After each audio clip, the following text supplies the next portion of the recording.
Ok.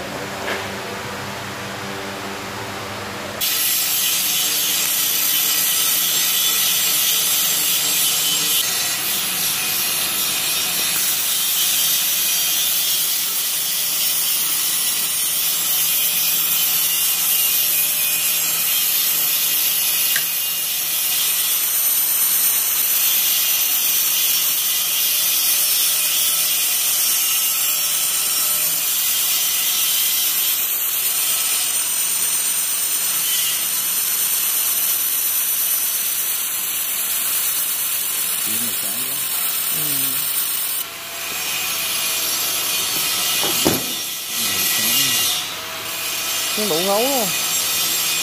Thì nó cho hàm có 3 ly mấy à, 1000W à. Không này được rồi, nó nhiều khi đính vậy đó. nó cần là đồ mặt này thôi. Còn ngấu là không ngấu được, hàm dày quá không ngấu.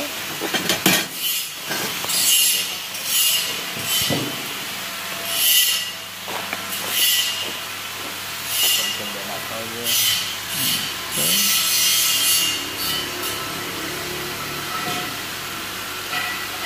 Nếu vậy có khi là Cần bề mặt thôi. tăng công suất lên thì nó ngấu.